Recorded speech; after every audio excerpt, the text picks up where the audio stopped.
Mr. Speaker, I rise to provide this Honourable House and the people of Bermuda with an overview of the status of the Eastern Water and Wastewater Infrastructure Project. Mr. Speaker, colleagues may recall in December 2022 I provided this House with an update regarding the Bermuda Land Development Company BLDC Water and Wastewater Infrastructure Project.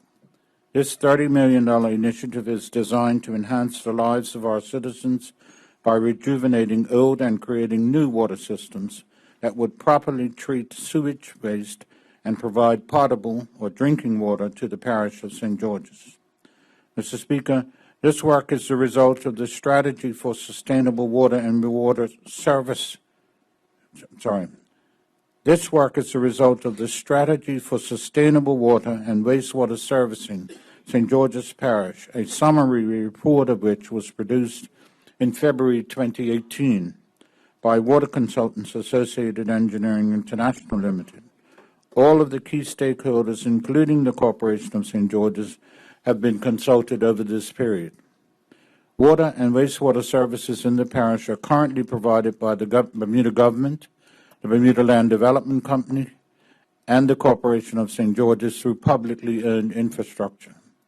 Mr. Speaker, additionally, individual property owners operate their own private systems, rainwater collection, storage, and treatment, cesspits, and septic systems. Only a limited number of customers receive the services via public infrastructure. The remaining are self-served through their own private systems. Mr. Speaker, the provision of water and wastewater services in the parish has experienced challenges for a number of reasons. A, less reliable rainfall patterns. Rainfall is the principal source of fresh water collected through traditional roof or land catchments. Widespread potable water shortages during an extended period of low rainfall were experienced in 2005, 2009, 2015, and 2017. B, insufficient water treatment capacity. Treated water is used as backup by truckers during dry periods. However, the existing capacity of the treatment facilities was inadequate, resulting in shortages of potable water during extended drought periods. C, bathing water quality. Raw wastewater is pumped to the reef area northwest of St. George's Island, and beach closures continue to occur. A small wastewater treatment facility on St. David's Island provided service to buildings in Southside only.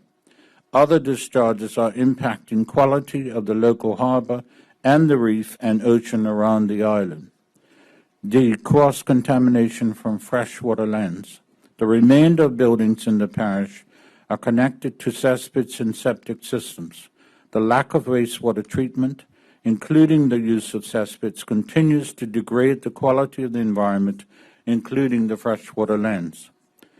E, aging and deteriorating infrastructure. Much of the publicly owned infrastructure was in poor to very poor condition and presents a significant risk for these stakeholders. F, unknown demand for services arising from new hotel development and cruise ship needs. Budget constraints. Many consumers were not charged for services provided, and recovery of costs is not adequate. Management, operation, and maintenance of the infrastructure was underfunded by successive administrations, and maintenance work was mostly performed on an as-needed basis. Mr. Speaker, these issues highlighted more general concerns around effective management and regulation of the water sector in the parish, and the public awareness gap regarding water and wastewater services. In turn, this highlighted the need for a robust strategy that takes into consideration each of these challenges. Mr. Speaker, a vision for water and wastewater servicing was developed early in the study to guide decision-making through the project. It highlights the long-term aspiration for the provision of services and provided direction for all stakeholders. It means that while this strategy is high-level, it needed to consider long-term goals and provide environmentally, socially, and economically sustainable plans, while considering the central role of customers and other stakeholders associated with service provision. Mr. Speaker, though the BLDC project has not met the completion deadline within the first quarter of this year, 2023, I'm proud to say that this initiative continues to make steady progress towards 100% operation, which is expected before the end of summer. The primary reason for the delay is yet again, Mr. Speaker, the ongoing supply chain and delivery issues for specialized equipment.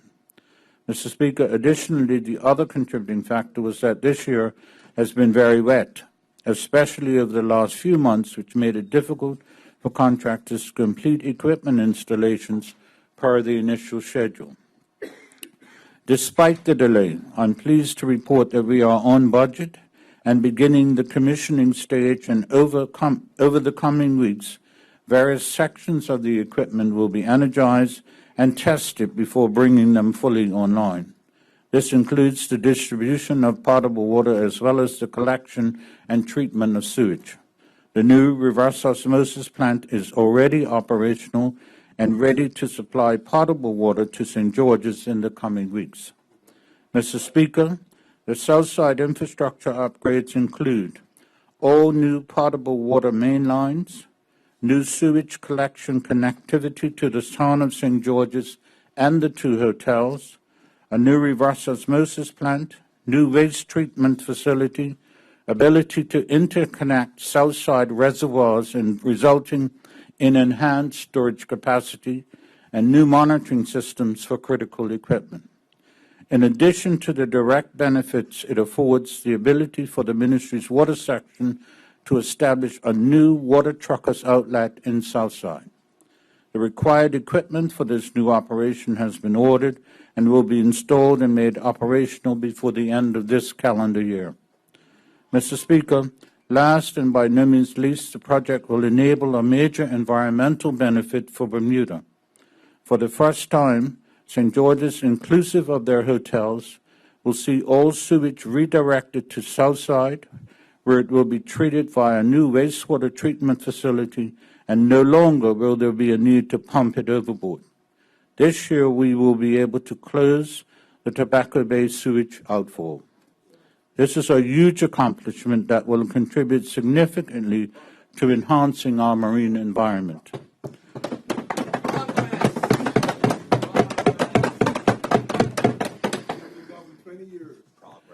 We have completed all mainline trenching totaling approximately 17 miles of pipe, noting that each trench has 3 or 4 pipes in it. The only remaining works are the final connections to the new pump and lift stations. All remaining connections are being completed as the lift or pump stations are commissioned. There are 3 HDPE pipes for potable water, wastewater sewage, and reclaimed water, plus 1 conduit pipe for communications.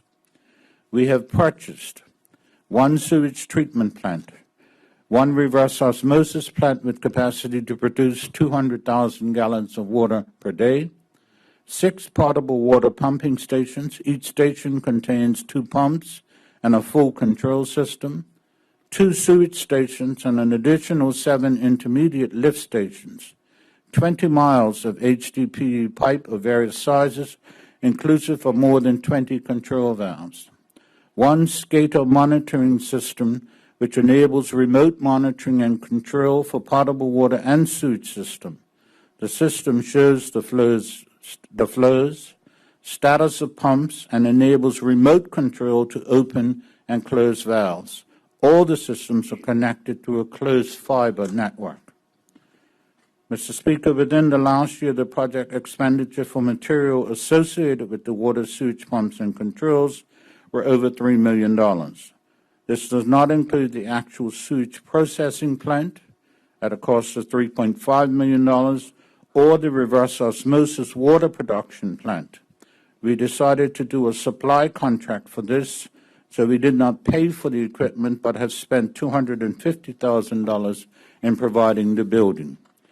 Project expenditure to date is $27 million of the $30 million budget. Remaining balance to be spent is final connections, commissioning, and contractor retentions. Mr. Speaker, The work being done in the parish of St. George's will provide a much more reliable and quality of water to the people and businesses of the parish. It will also serve as a template for work that needs to be done in this area in other parts of the island. That infrastructure is also in need of repair and replacement. The lessons learned through this exercise will provide a clear guide to improving the process as we move forward. I would like to thank the people of St. George's for their patience during this lengthy exercise. Mr. Speaker, outlined in the government's 2017 election platform were a number of commitments made that were designed to enhance the lives of our citizens. As I've said before, this administration believes in protecting our residents by investing in our water and wastewater infrastructure, as without this we could not ensure a healthy population nor a healthy environment. Mr. Speaker, as always, I will keep this Honourable House and the people of Bermuda informed as we progress. Thank you, Mr. Speaker.